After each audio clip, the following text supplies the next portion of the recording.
지난번에 저희 교회에서 중고등부가 아니죠.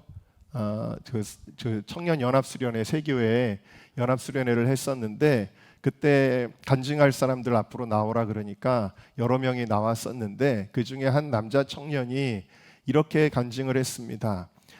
기도를 하는데 자꾸 눈물이 났어요. 그러는 거예요. 그래서 왜 눈물이 났니? 그렇게 물으니까 모르겠어요. 이유를 알 수 없이 자꾸 눈물이 났어요. 이렇게 이야기를 하는 것을 들었습니다. 여러분들도 그런 거 경험해 보신 적 있나요? 무슨 이유인지는 모르겠는데 자꾸 눈물이 막 나는 그런 경험을 해보신 적이 있나요? 되게 성경 지식이 많은 것도 아니고 되게 교회를 처음 나온 사람들, 믿음의 초보자들도 어떨 때는 예배를 드리는데 혹은 찬양을 부르는데 갑자기 눈물을 막 흘립니다.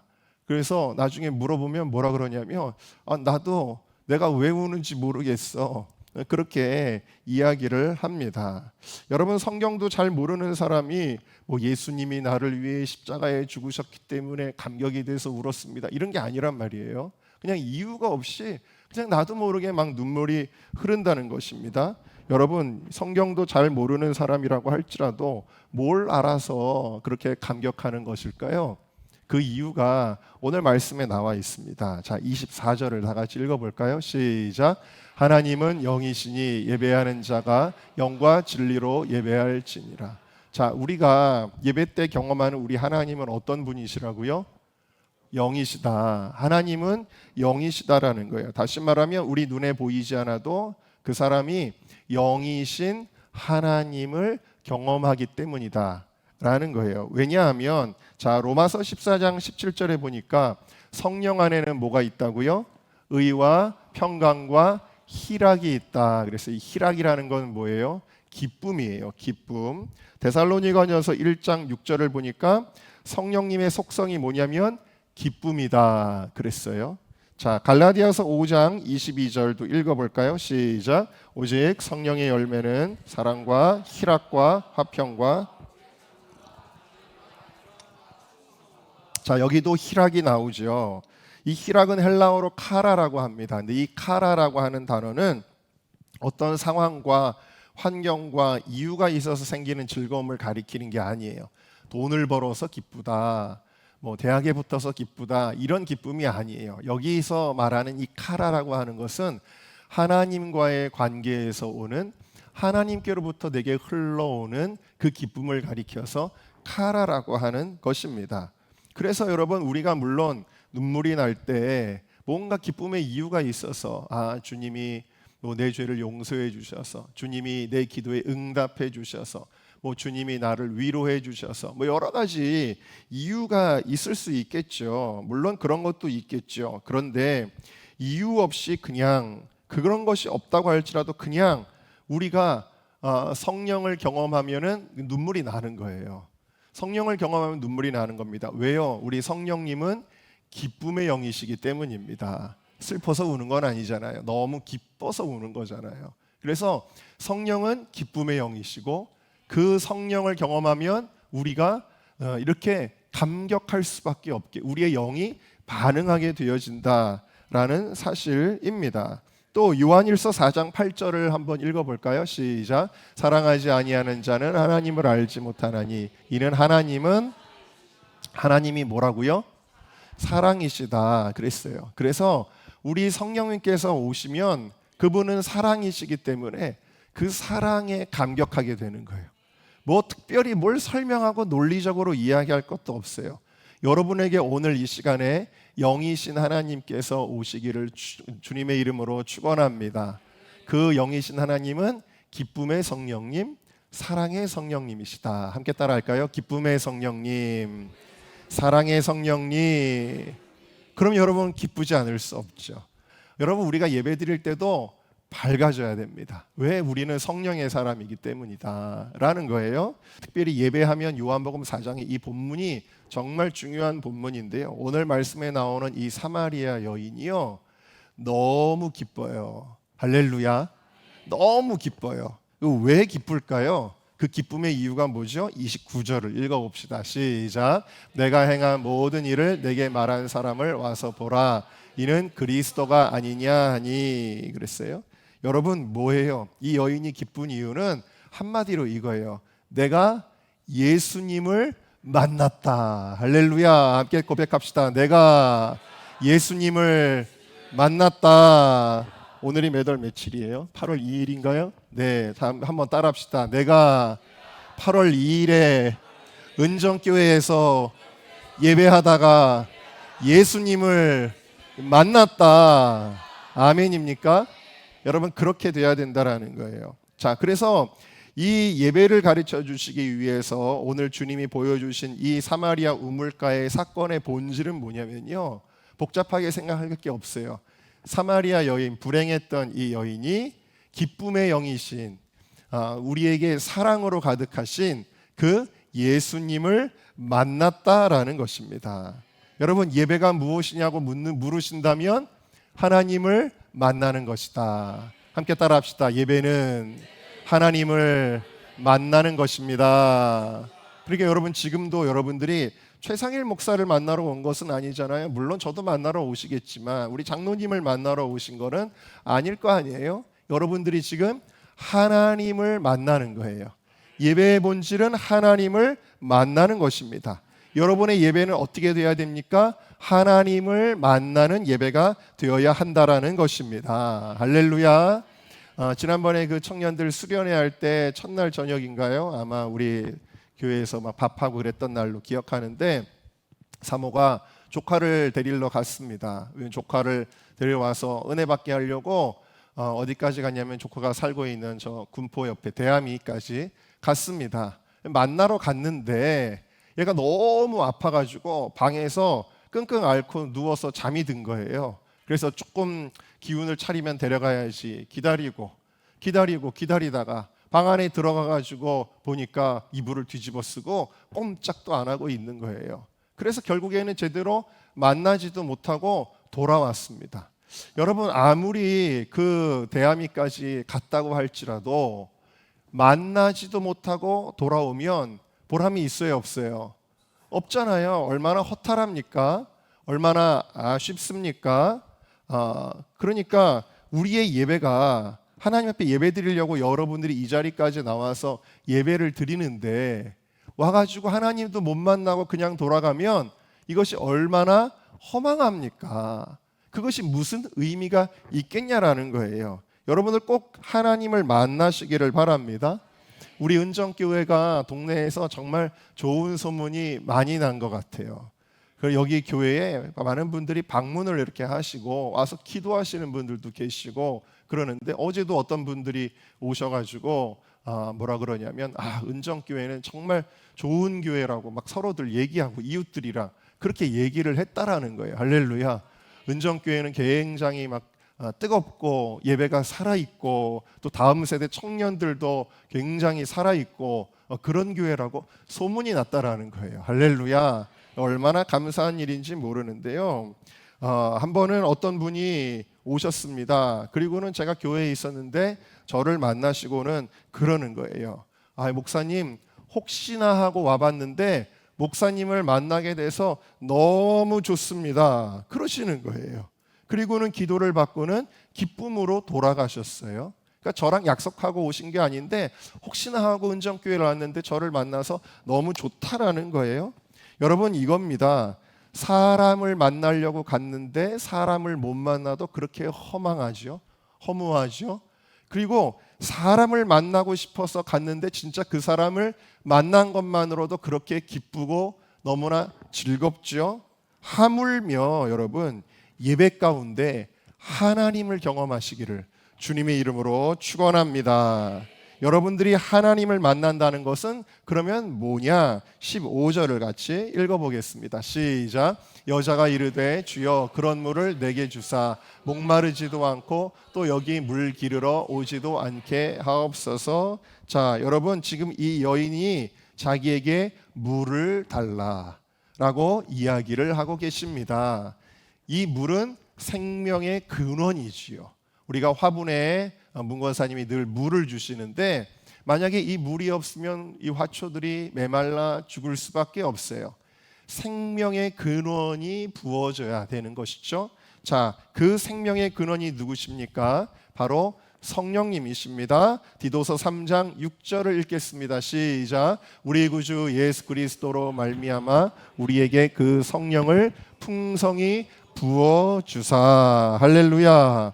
또 사도행전 2장 17절에도 하나님이 마지막 때에 하나님의 영을, 성령을 우리에게 부어주리니. 자, 그러니까 여러분들이 하나님을 만나는 게 예배의 본질인데, 그럼 하나님을 만난다는 것은 무엇이냐? 하나님의 성령이 우리에게 부어지는 것이다. 이게 하나님을 만나는 예배다. 그리고 그렇게 하나님의 영이 부어지면 아까 성령은 기쁨의 영이라 그랬잖아요. 그리고 여러분들이 기뻐하게 된다라는 거예요. 여러분들이 이유를 알 수 없이 눈물을 주르르르 흘리는 일들이 일어나게 되어진다라는 것입니다. 자, 그래서 오순절 마가의 다락방에 모였던 제자들은요, 굉장히 실패감, 우울함, 그리고 예수님이 이제 우리 가운데 없는데 어떡하지 하는 불안함으로 모였던 제자들이었는데, 그들에게 성령이 임하시니까 어떤 역사가 일어납니까? 사도행전 2장을 같이 읽습니다. 시작. 날마다 마음을 같이하여 성전에 모이기를 힘쓰고 기쁨과 순전한 마음으로 음식을 먹고 하나님을 찬미하며 또 온 백성에게 칭송을 받으니. 할렐루야. 여러분 보십시오. 이 제자들의 이미지를 보자는 거예요. 어떤 이미지예요?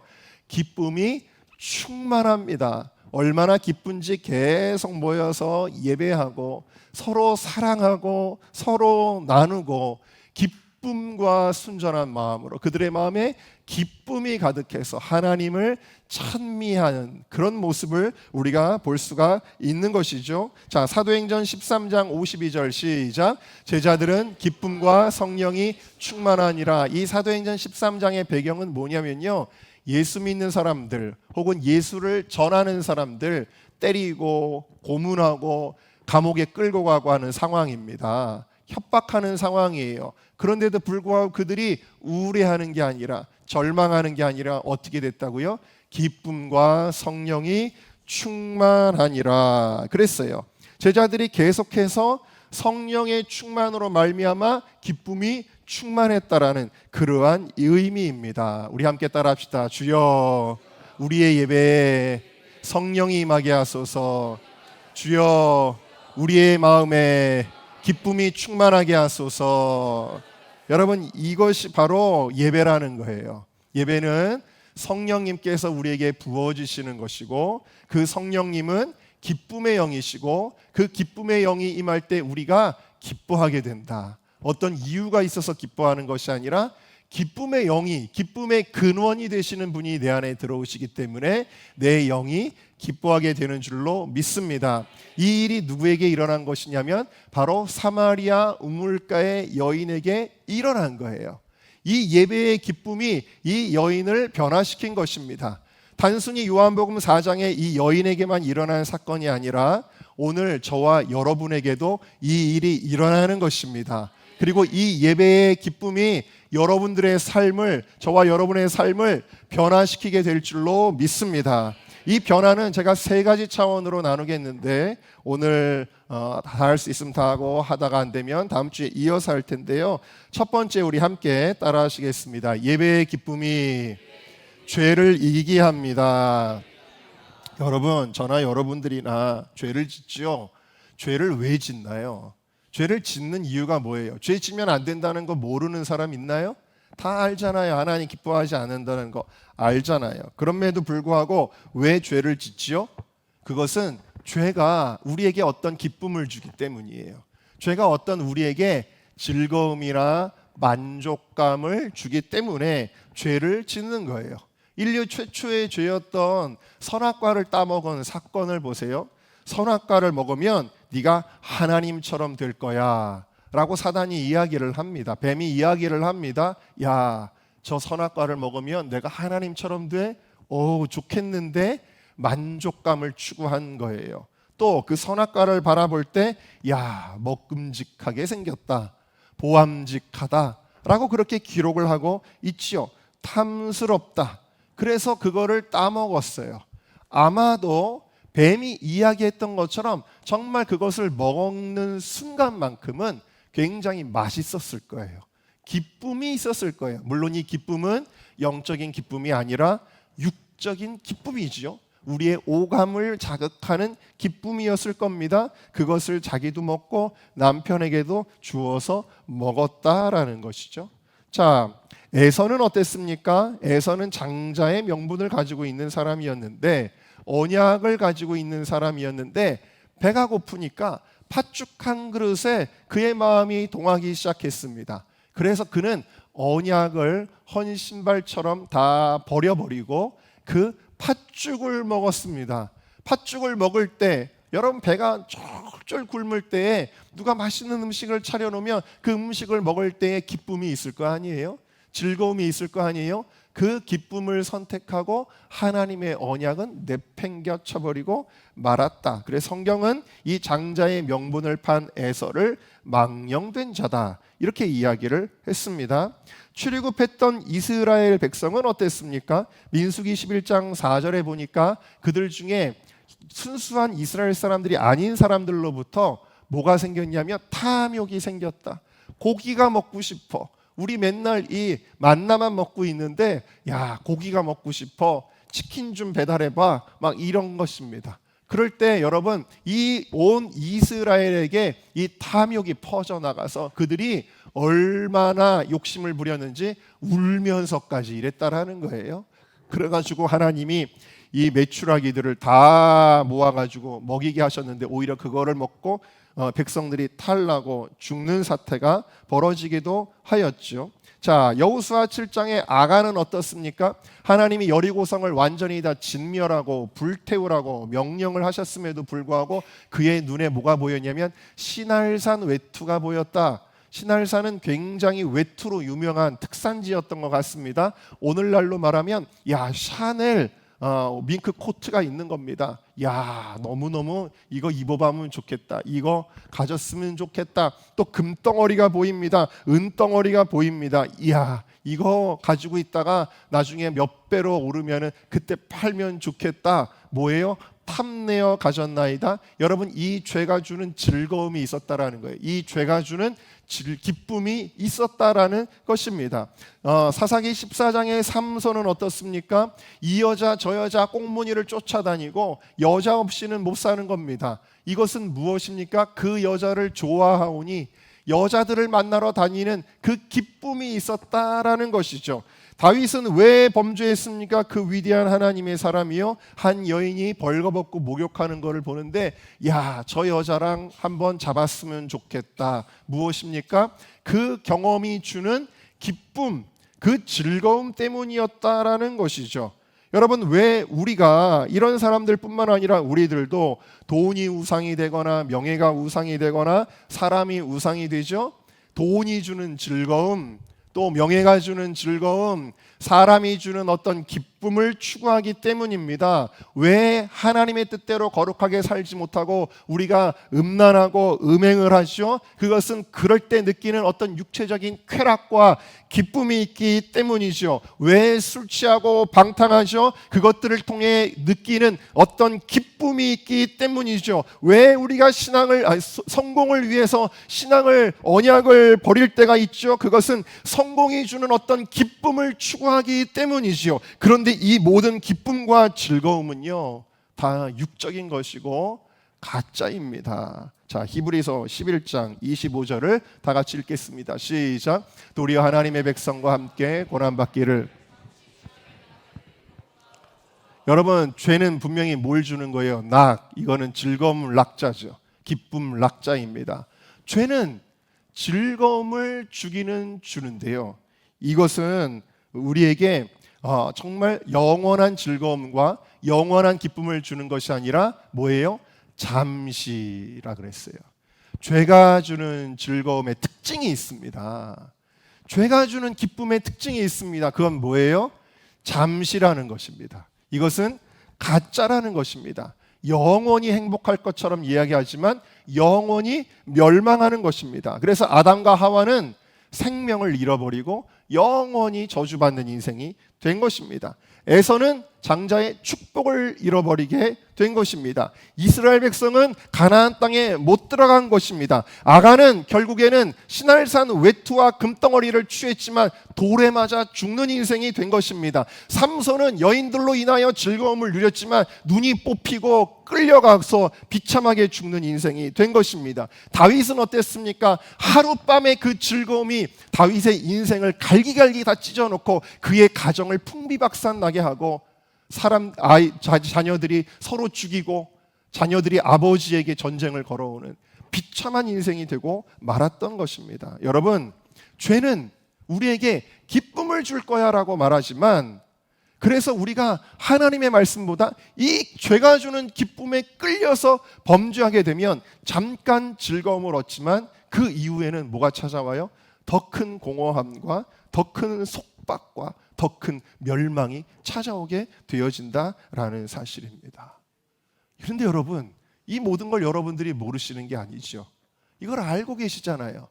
다 잘 알고 계시잖아요. 그럼에도 불구하고 죄를 짓습니까? 안 짓습니까? 여전히 죄를 짓습니다. 여전히 이 죄는 우리를 끌고 다닙니다. 왠 줄 아세요? 그 경험한 기쁨이 자꾸 나를 끌고 가는 거예요. 마치 덫에 놓여 있는 음식은 먹으면 그 덫에 걸린다는 걸 알면서도 그거를 먹고 싶은 내 욕구가 나를 끌고 가는 거예요. 나의 신앙의 이성보다 뭐가 더 강하냐면 이 육적인 기쁨을 추구하는 내 마음과 이 육의 본능이 더 강하기 때문이다. 그래서 그 죄에 끌려가게 된다. 이게 뭔지 아십니까? 바로 중독이라는 것입니다. 요한복음 8장 34절 읽어보겠습니다. 시작. 예수께서 대답하시되 진실로 진실로 너희에게 이르노니 죄를 범하는 자마다, 자, 죄를 범하고 그 쾌락을 경험하면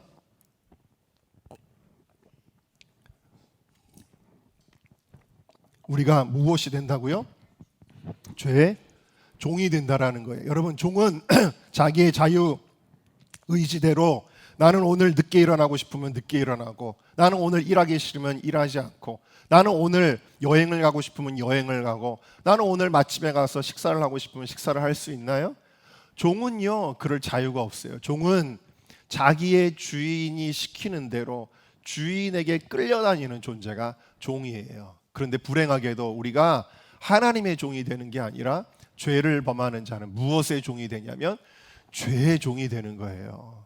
그래서 이 죄에서 벗어날 수가 없는 것입니다. 자, 로마서 7장을 읽어볼까요? 시작. 내 속사람으로는 하나님의 법을 자, 보세요. 우리가 예수를 믿고 내가 예수를 영접해요. 아, 하나님의 말씀이 진리구나. 하나님의 말씀이 생명이구나. 그래서 이 하나님의 법을 즐거워할 줄도 안다라는 겁니다. 말씀을 들을 때도 기쁨이 있다라는 거예요. 말씀을 묵상하다 깨달으면 기쁨이 있다라는 거예요. 여기까지만 해도 너무 훌륭하지 않습니까? 자, 그런데 문제는 무엇이죠? 23절 읽어봅시다. 시작. 내 지체 속에서 한 다른 법이 내 마음의 법과 싸워 내 지체 속에 있는 죄의 법으로 나를 사로잡는 것을 보는도다. 와, 우리 마음속에서 전쟁이 일어나네요. 어떤 전쟁이 일어납니까? 내가 신앙의 이성으로 습득한 하나님의 말씀의 법과 내 안에 이 육신이 끌려다니는 육신의 법이 충돌하고 있다라는 겁니다. 나 이 술 마시면 안 되는데 하는데도 이미 알코올에 중독이 되면 어떻게 돼요? 마시게 된다라는 것입니다. 내 몸은 거룩한 성전인데 내 몸에 해로운 이런 연기를 치우면 안 되는데 하면서도 내 육의 법이 나를 끌고 가는 것이라는 거예요. 나를 사로잡아 가는 거예요. 나를 종을 삼았다라는 거예요. 종을 삼았다라는 거예요. 그래서 24절 보면 이게 사도 바울의 고백이었어요. 같이 읽어볼까요? 시작. 오라 나는 공고한 사람이로다. 이 사망의 몸에서 누가 나를 건져내랴. 수많은 중독의 상태죠.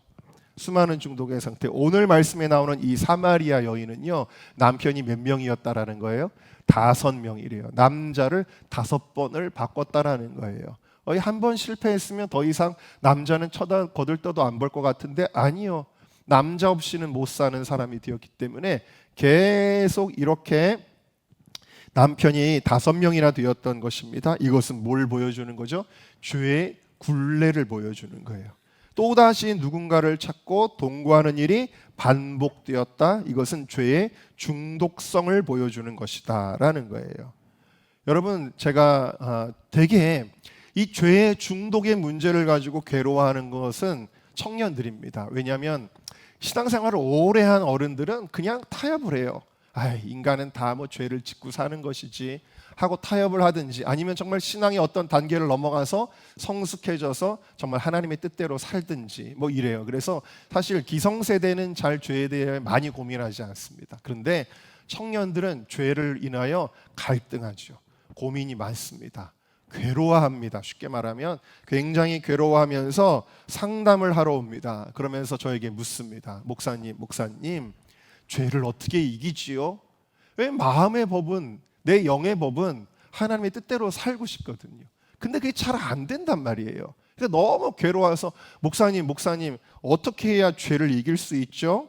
그러는 거예요. 근데 여러분, 죄를 이기는 것은 죄를 참는 것이 아니에요. 죄를 억제하는 게 아니에요. 우리의 육이 이미 타락했기 때문에 타락한 내가 죄를 이길 수가 없어요. 이걸 어떻게 이기죠? 저도 이 비밀에 대하여 깨달은 것이 그렇게 오래되지 않았습니다. 저는 요즘에 누군가가 그렇게 묻는다면 이렇게 이야기를 합니다. 어떻게 이기느냐? 정말 기쁨을 만나면 가짜 기쁨이 힘을 잃어버리게 되는데, 그러면 진짜 기쁨은 뭐냐? 아까 우리가 다뤘죠? 진짜 기쁨은 기쁨의 근원 되시는 우리 하나님이시다. 성령님이시다. 그 기쁨의 근원 되시는 하나님을 만나야 되고, 그렇게 하나님을 만나는 게 뭐냐? 그것이 바로 예배의 기쁨이다라는 거예요. 예배의 기쁨이 죄를 이길 수 있다. 예배의 기쁨을 누리면 그 기쁨은 진짜 기쁨이고 영원한 기쁨이고 우리의 영의 기쁨이기 때문에 어떤 죄가 주는 즐거움도 이길 수가 있다. 진짜 기쁨을 만나면 가짜 기쁨들이 힘을 잃어버리게 된다라는 것입니다. 자, 13절과 14절 같이 읽을까요? 시작. 예수께서 대답하여 이르시되 이 물을 마시는 자마다 다시 목마르려니와 내가 주는 물을 마시는 자는 영원히 목마르지 아니하리니 내가 주는 물은 그 속에서 영생하도록 솟아나는 샘물이 되리라. 네, 제가 형님을 도와서 예전에 아프리카에서 사역을 한 적이 있습니다. 마사이족들의 중심지는 콜라를 파는 가게예요. 콜라를 파는 가게에 가면은 이 사람들은 다른 전혀 모든 문화가 없어요. 거기는 그냥 염소만 키우는 데입니다. 열심히 염소를 키워서 염소의 고기를 팔든 젖을 팔든 그 돈으로 뭘 하는 줄 아세요? 이 사람들의 유일한 희망은, 유일한 즐거움은 뭔 줄 아세요? 여러분, 요즘 날씨 엄청 덥잖아요. 그 더운 날씨 가운데 이들에게 유일한 기쁨은 콜라를 마시는 거예요. 시원한 콜라. 그래서 제가 그때부터 콜라를 좋아하는지도 모르겠습니다. 근데 콜라를 엄청 좋아해요. 그래서 거기 가면은 그 땅바닥에 아주 조그만 구멍가게 같은 가게가 하나 있고요. 그리고 거기는 넓은 평지입니다. 마사이족 사는 데는 다 평지예요. 근데 콜라 뚜껑 환타 뚜껑이 쫙 깔려 있어요. 자, 근데 여러분, 콜라를 한번 마시면 그 다음에 만족해, 시원해, 너무 좋아. 그 다음부터 다시는 그 가게를 안 찾아올까요? 아니에요, 여러분.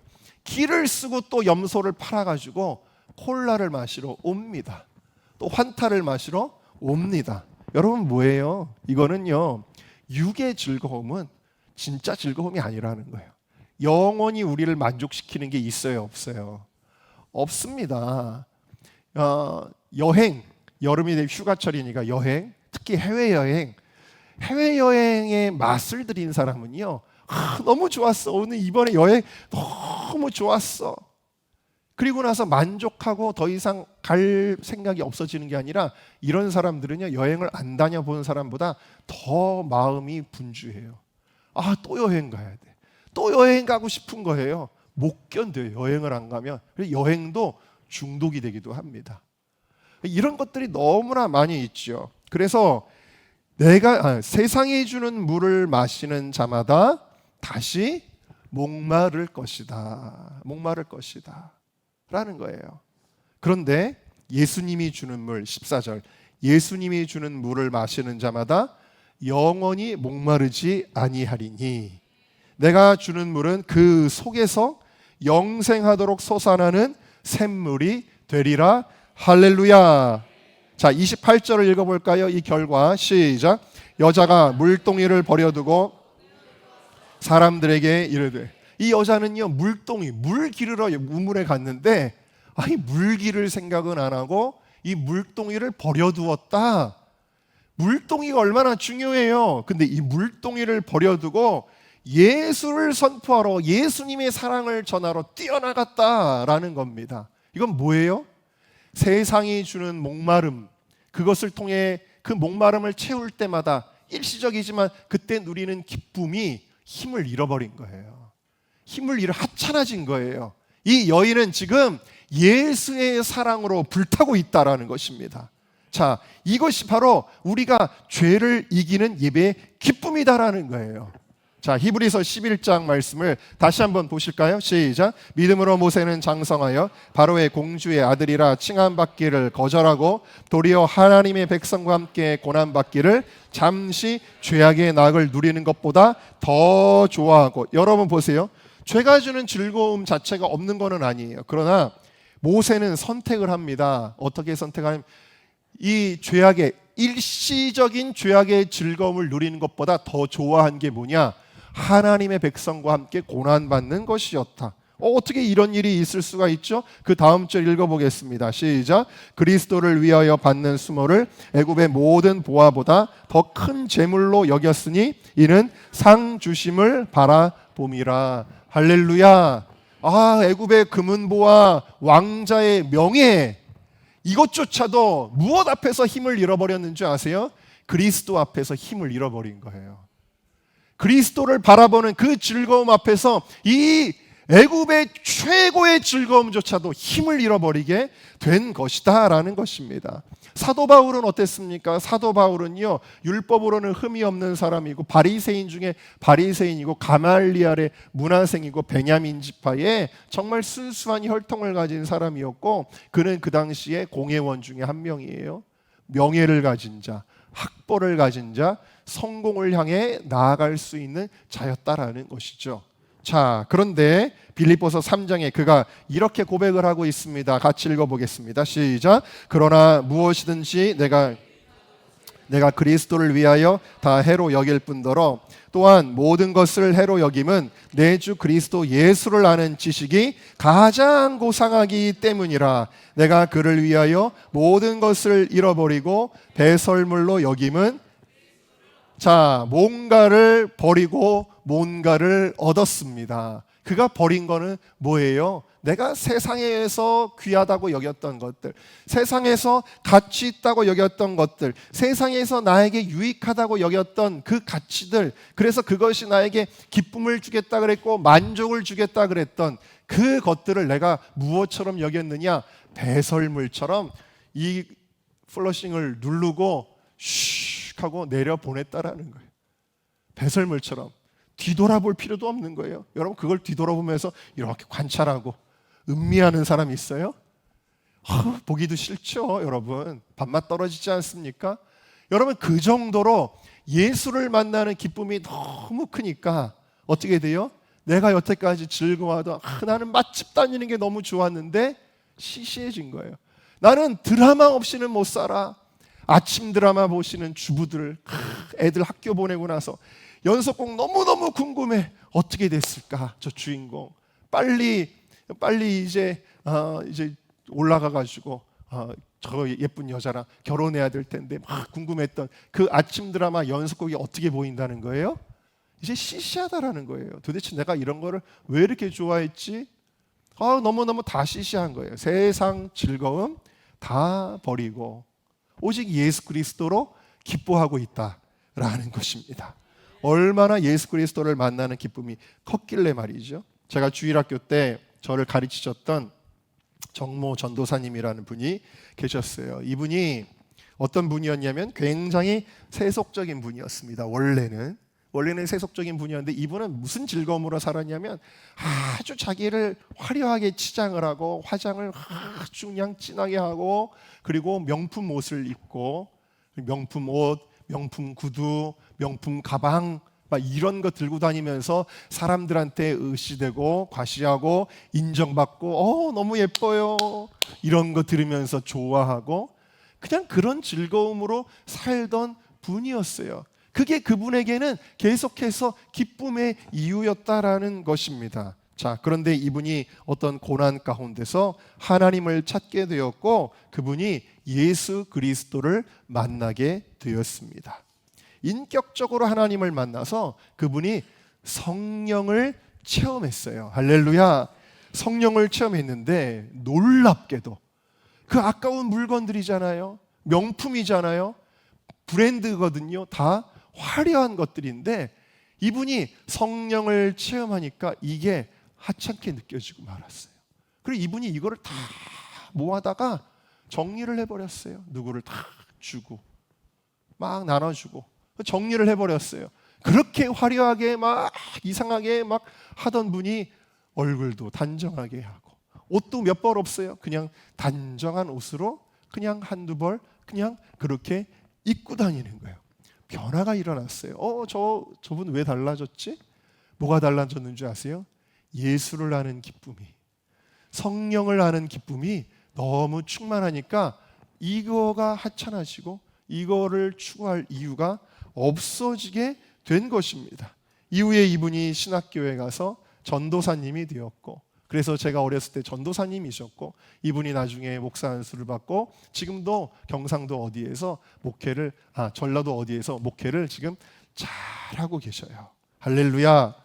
여러분 우리 특별히 청년 다음 세대들에게 심각한 중독이 많이 있습니다.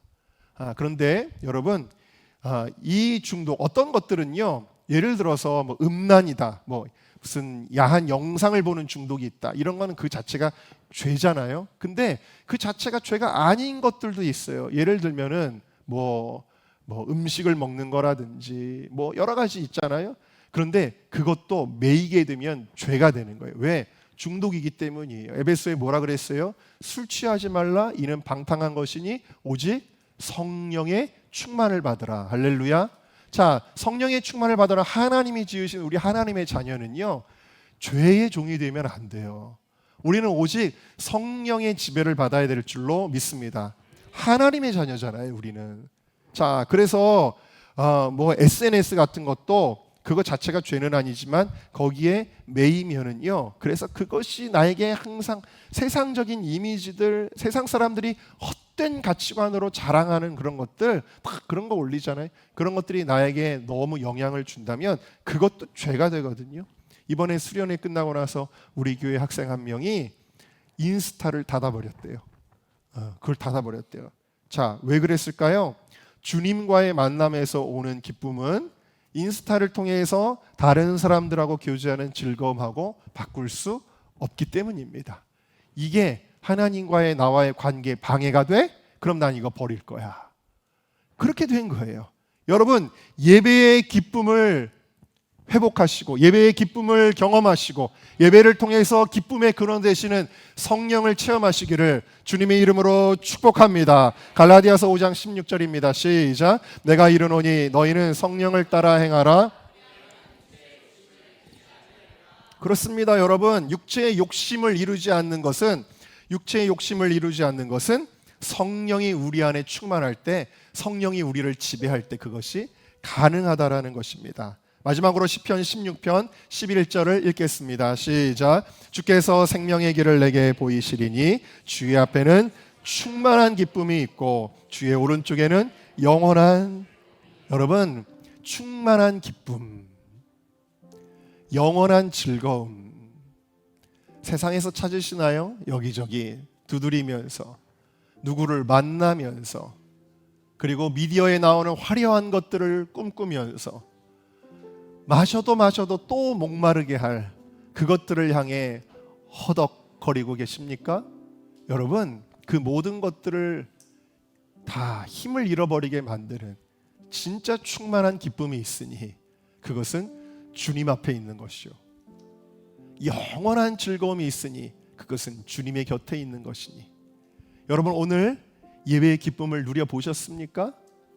예배를 드린다고 수없이 성전을 오가는 발걸음 속에서도 예배의 기쁨을 모르니까 어떤 마음으로 예배를 드려요? 아, 예배가 빨리 끝나면 좋겠다. 아, 드디어 이제 광고고 이제 마지막 찬양이고 이제 축도하는구나. 무엇입니까? 예배의 기쁨이 도무지 무엇인지도 모르는 이런 불행한 인생들이 얼마나 이 땅에 많이, 한국교회에 많이 있는지요. 여러분, 예배는 하나님을 만나는 거예요. 예배는 예배를 통해서 성령의 부음을 받는 거예요. 그리고 예배를 통해 성령의 부음을 받은 자의 얼굴은 기쁨으로 충만해지는 거예요.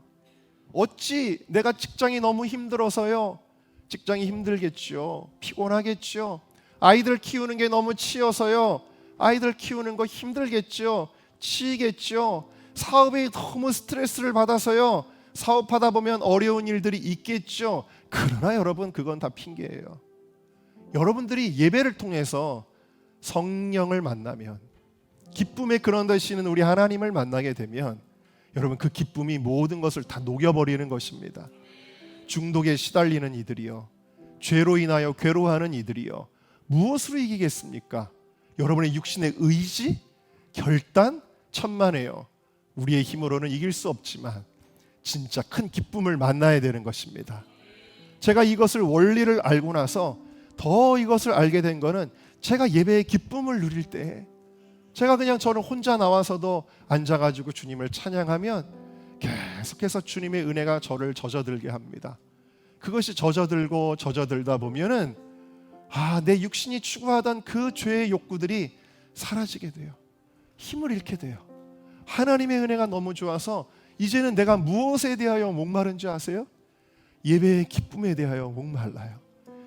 손양원 목사님이 얘기했던 것처럼 예수 중독자가 되는 거예요. 여러분, 여러분의 예배가 달라지기를 원합니다. 하나님, 오늘 이 시간에 내가 그리스도를 알기를 원합니다. 성령의 터치를 받기를 원합니다. 주의 은혜 부음받기를 원합니다. 그리하여서 나의 유익과 만족을 위해 가지려 했던 모든 세상 일들을 다 버리고 내 안에 가장 귀한 주님을 찬양하기를 원합니다. 나의 만족과 유익을 위해 가지려 했던 세상 일들 이젠 모두 다 해로 여기고 주님을 위해 다 버리네. 내 안에 가장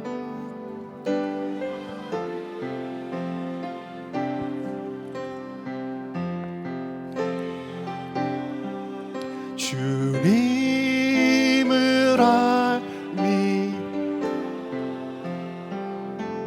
모든 것 되시며 의와 기쁨 되신 주 사랑합니다. 부활의 능력, 부활의 능력 체험하. 여러분, 하나님을 체험하기를 원합니다. 동참하고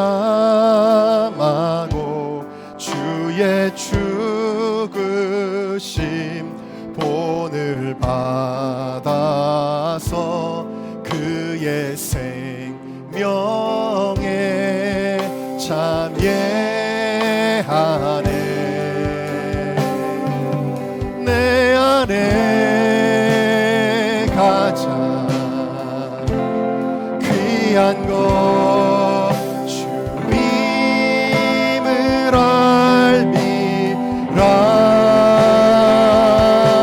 모든 것 되시며 의와 기쁨 되신 주 사랑. 우리 다 자리에서 일어나셔서 다시 한번 1절로 고백하겠습니다. 나의 만족과 나의 만족과 유익을 위해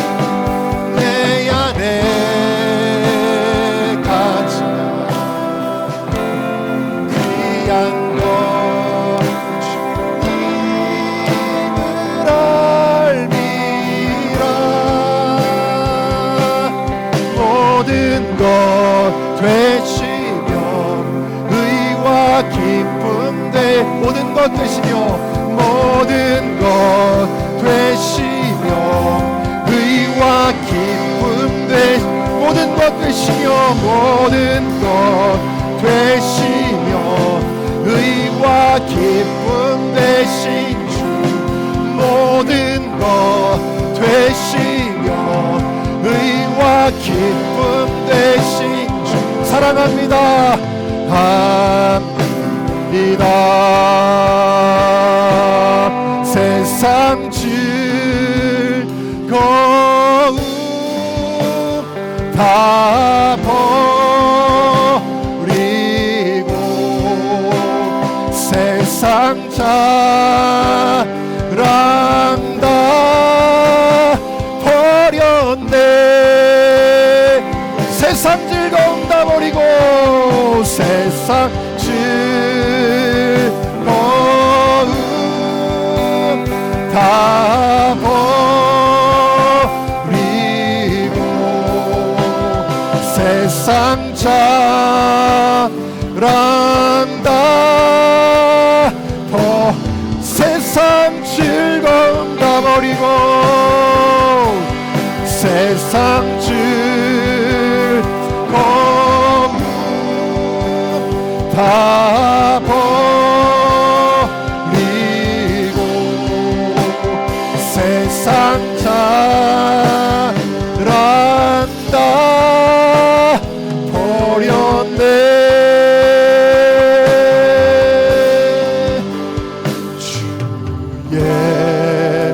예수보다 더 귀한 것은 없네. 예수 밖에는 그렇습니다.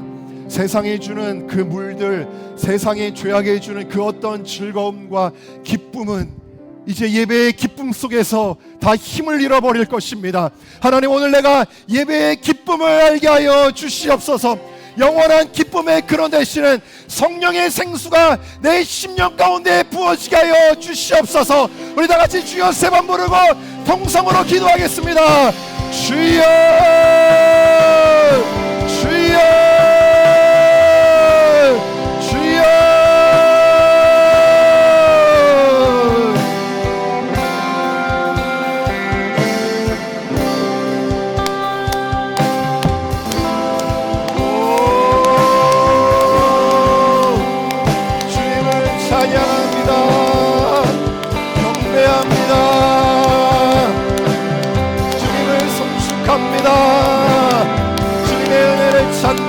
감사합니다. 내 영혼이 주님을 더욱 사모합니다. 오 할렐루야. 주님, 이곳에 우리 가운데 임자여 주시옵소서. 사모하는 심령을 만족케 하시는 그 주님을 알게 하소서. 주님, 기쁨의 영이신 주님, 기쁨의 영이신 주님, 기쁨의 영이신 주님, 사랑이신 하나님, 내가 내 마음을 열고 환영합니다. 초청합니다. 갈망합니다. 내 마음 가운데 들어와 주세요. 이제 내가 모든 세상 즐거움 다 버리고 그 모든 것들을 배설물처럼 여기고 내 안에 가장 귀한 분 오직 예수 그리스도임을 고백하고 하나님 주님만을 그 세상의 어떤 부귀와 명예와 행복과 바꿀 수 없습니다. 유혹과 핍박이 몰려와도 이 예배의 기쁨을 놓치지 않을 것입니다. 오 주님,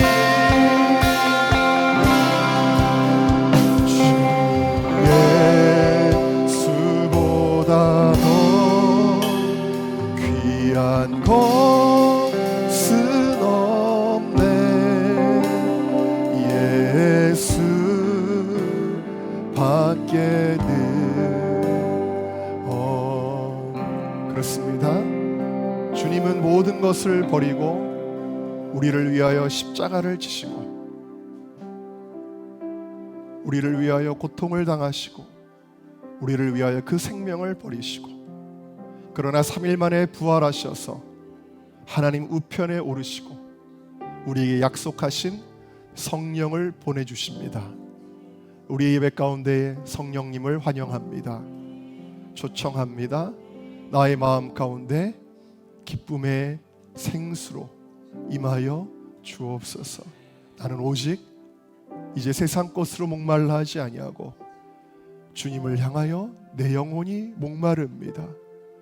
그 영혼이 목마르지 아니하는 생수를 사마리아 우물가에 그 여인이 마셨던 것처럼 오늘 내가 그 잔을 들어 주님의 생수로 채움받기를 원합니다.